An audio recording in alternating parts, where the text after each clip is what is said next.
Hello guys, welcome back to my YouTube channel make message. आज हम इस video में बुद्धि के कुछ इम्पोर्टेंट प्रिंसिपल्स, सिद्धांत कुछ बचे थे उनके बारे में बात करेंगे। लास्ट वीडियो में हमने बुद्धि का बहुआयामी सिद्धांत या 7 बुद्धि सिद्धांत हम पढ़ चुके थे। ठीक है, तो इस वीडियो में हम क्या पढ़ेंगे, तरल एवं ठोस बुद्धि के सिद्धांत से स्टार्ट करते हैं। तो देखो, तरल एवं ठोस बुद्धि सिद्धांत किसने दिया था? कैटल ने दिया था, जिसको हम आरबी कैटल भी कहते हैं। ठीक है, तो यहाँ पे ध्यान रखना, इनके अनुसार जो बुद्धि होती है वो 2 प्रकार की होती है, ठोस बुद्धि और तरल बुद्धि। मैं बहुत शॉर्ट में, बहुत सिंपल भाषा में आपको समझा रहा हूँ। ठोस बुद्धि क्या है? वातावरण से हम इसको अर्जित करते हैं। ये एस कारक में आती है। ठीक है, ये किस में आती है? एस कारक में। और एस कारक और जी कारक क्या होता है, मैं आपको बता चुका हूँ बुद्धि के द्विकारक सिद्धांत में। अब हम बात करेंगे तरल बुद्धि।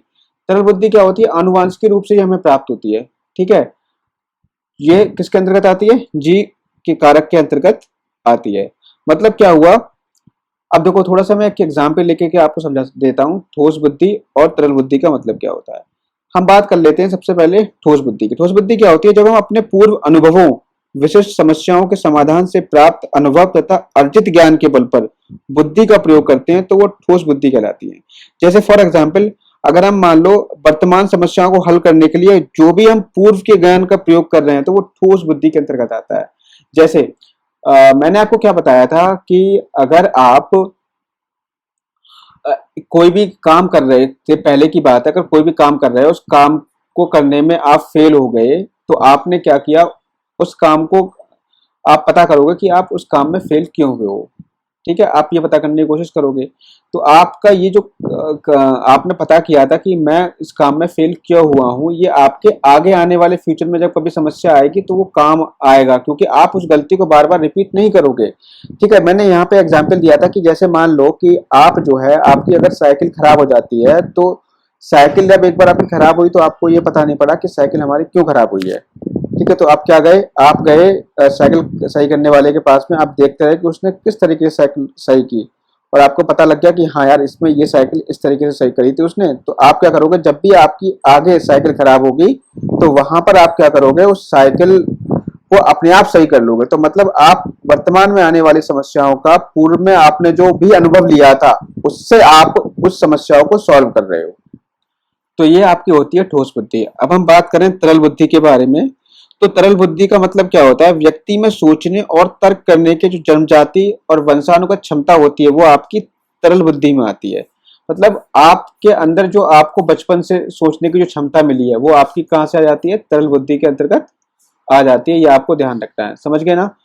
ठोस क्या होती है? हम जो वातावरण से सीखते हैं, और तरल क्या होती है? जो हमें मूल रूप से प्राप्त होती है। ये चीज आपको समझ में आ गई होगी। अब हम बात करेंगे, अगला जो सिद्धांत है वो है बुद्धि का त्रिपाचीय सिद्धांत। त्रिपाचीय सिद्धांत क्या होता है, देखो समझेंगे इसको। ये किसने दिया था? स्टर्नबर्ग ने दिया था। स्टर्नबर्ग, इसको हम क्या कहते हैं? स्टर्नबर्ग का सिद्धांत भी कहते हैं, या फिर हम इसको ट्राई आर्किक थ्योरी भी कहते हैं। मतलब त्रिपाचीय, ट्राइस का मतलब भी होता है कि त्रिपाचीय। इसके अनुसार बुद्धि 3 प्रकार की होती है: घटकीय या विश्लेषणात्मक बुद्धि, अनुभाविक या सृजनात्मक बुद्धि, सांदर्भिक या व्यवहारिक बुद्धि। ये 3 प्रकार की बुद्धि होती है। तो इसमें होता क्या है? इसमें क्या करते हैं? घटकीय बुद्धि में हम समस्या का हल ढूंढकर समस्या का समाधान करते हैं, घटकीय बुद्धि में। ठीक है, और यहाँ पे सृजनात्मक बुद्धि क्या होती है? इसमें हम पूर्व अनुभवों के आधार पर नई समस्या का हल निकालते हैं, वो हमारी आ जाती है अनुभाविक या सृजनात्मक बुद्धि में।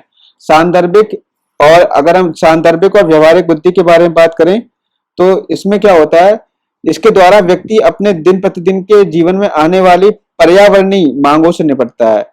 ठीक है, मतलब जो भी उसके वातावरण से उसको जो भी समस्या होती है, उन समस्याओं को हल जो करता है, वो इसी के माध्यम से करता है। तो ये चीज ध्यान रखना है। तो आपकी 3 प्रकार की बुद्धि होगी: घटकीय बुद्धि, अनुभाविक बुद्धि और सांदर्भिक या व्यवहारिक बुद्धि। यह है बुद्धि का त्रिपाचीय सिद्धांत। तो यहाँ पर देखो, जो स्टर्नबर्ग थे, इन्होंने घटकीय बुद्धि के 3 घटक बताए हैं: ज्ञानार्जन घटक, और अधिघटक, और निष्पादक घटक।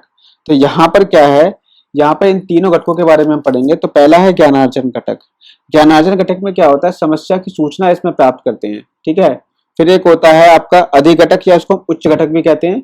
इसमें समस्या पर कार्य या निरीक्षण किया जाता है। समस्या पर कार्य किया जाता है, उसका निरीक्षण किया जाता है कि समस्या क्यों उत्पन्न हुई है। इसके बाद है निष्पादन घटक। निष्पादन घटक मतलब इसमें निष्कर्ष या परिणाम पर हम यहाँ पर पहुंचते हैं। ठीक है, तो ये हो गया आपके घटकीय विश्लेषणात्मक बुद्धि के बारे में। अब है अनुभाविक सृजनात्मक बुद्धि, ये मैं आपको बता चुका हूँ, पूर्व अनुभवों के आधार पर नई समस्या का हल निकालना। और सांदर्भिक बुद्धि होती है दैनिक जीवन में आने वाली समस्याओं का समाधान करना। एक और बुद्धि होती है सामवेगिक बुद्धि, जिसको दिया था गोल्डमैन ने सामवेगिक बुद्धि का सिद्धांत दिया था इमोशनल इंटेलिजेंस का। ये क्या है? वह योग्यता जिसमें दूसरों के संवेगों को समझकर उनसे अच्छा व्यवहार बनाया जाए या उसके साथ समायोजन किया जाए, तो वह सामवेगिक बुद्धि के अंतर्गत आता है। मतलब दूसरों के व्यवहारों को आप समझो, दूसरे के संवेगों को समझो, उनके साथ अगर आप समायोजन करोगे तो ये आपका सामवेगिक बुद्धि में आएगा। मतलब सही समय पर हंसना, सही समय पर रोना, इस तरीके का जो आता है वो सामवेगिक बुद्धि में आता है। अब ऐसा नहीं है कोई मर गया तो आप वहां पे हंस रहे हो, तो कहने का मतलब आपके अंदर सामवेगिक बुद्धि अच्छी नहीं है। ठीक है, तो इस तरीके का आपको ध्यान रखना है, ये आती है सामवेगिक बुद्धि के अंतर्गत। अब हम बात करेंगे, ये तो मोस्टली सिद्धांत आप पढ़ चुके हो। अब यहाँ पर हम पढ़ेंगे बुद्धि के परीक्षणों के बारे में। तो बुद्धि के जो परीक्षण होते हैं वो दो प्रकार के होते हैं, एक तो होता है वैयक्तिक बुद्धि परीक्षण और एक होता है सामूहिक बुद्धि परीक्षण। वैयक्तिक बुद्धि परीक्षण में क्या होता है, हम एक समय में केवल एक ही व्यक्ति का परीक्षण करते हैं। ठीक है, और सामूहिक बुद्धि में हम एक साथ में कई समूह को बना करके बुद्धि परीक्षण कर सकते हैं। तो सामूहिक बुद्धि परीक्षण जो होता है वो बेसिकली दो प्रकार का होता है, शाब्दिक और अशाब्दिक। ठीक है, अब होता क्या है यहाँ पे, तो शाब्दिक में क्या होता है, शाब्दिक में हम भाषा तथा शब्दों का प्रयोग करते हैं परीक्षण करने के लिए, और अशाब्दिक में हम चित्रों व मूर्त पदार्थों का प्रयोग करते हैं। ठीक है, ये चीज ध्यान रखना है। ठीक, अब हम बात करेंगे बिनेट-साइमन परीक्षण के बारे में। ये कब आया था? 1905 में आया था। इसमें दो संशोधन हो चुके हैं, पहला 1908 में हुआ, दूसरा 1911 में हुआ था। यह 3 से 15 वर्ष के बच्चों पर किया जाता है। इसमें 30 प्रश्न होते हैं। यह प्रश्न सरल से कठिन की ओर होते हैं। यह परीक्षण प्रत्येक बच्चे को उसकी आवश्यकता के अनुसार होते हैं। मतलब ये प्रश्न जो होते हैं प्रत्येक बच्चे को उसकी अवस्था के अनुसार होते हैं। मतलब जैसे 3 वर्ष के बच्चे के लिए अलग प्रश्न होगा, 4 वर्ष के बच्चे के लिए अलग प्रश्न होगा, ऐसे 10 वर्ष के बच्चे के लिए अलग प्रश्न होगा, इस तरीके से होते हैं।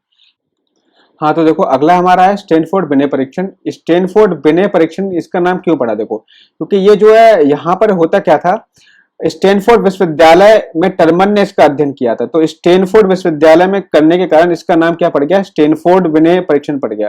तो इसमें क्या था, टर्मन ने बिने परीक्षण की त्रुटियों को दूर करके कुछ इसमें संशोधन किए थे, जो कि यहाँ पर 10 से 18 वर्ष के बच्चों के लिए कर दिया गया। 10 वर्ष के बच्चों के लिए 6 परीक्षण होते थे इसमें, 12 वर्ष के बच्चों के लिए 8 परीक्षण होते थे, और 14 से 18 वर्ष के बच्चों के लिए यहाँ पे 6 परीक्षण हुआ करते थे।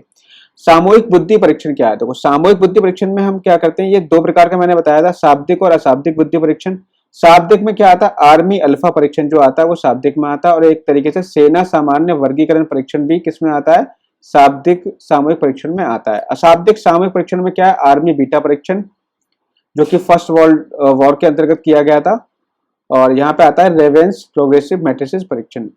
ठीक है, ये आपका हो गया सामूहिक बुद्धि परीक्षण के बारे में। इसके अलावा देखो भूल भुलैया परीक्षण है, इसके प्रतिपादक कौन है? पोर्टियस है, 1924 में उन्होंने किया था। ये 3 से 14 वर्ष के बच्चों के लिए यूज होता है। ठीक है, इसके अलावा एक और है वेस्टर का बुद्धि परीक्षण।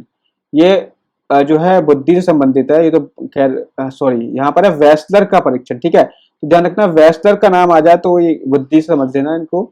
और बुद्धि के जो पक्ष होते हैं उन्होंने बताए थे, 3 पक्ष बताए थे, कार्यात्मक पक्ष, संरचनात्मक पक्ष और क्रियात्मक पक्ष। ठीक है, तो ये 3 चीजें इन्होंने बुद्धि के बारे में बताई थी।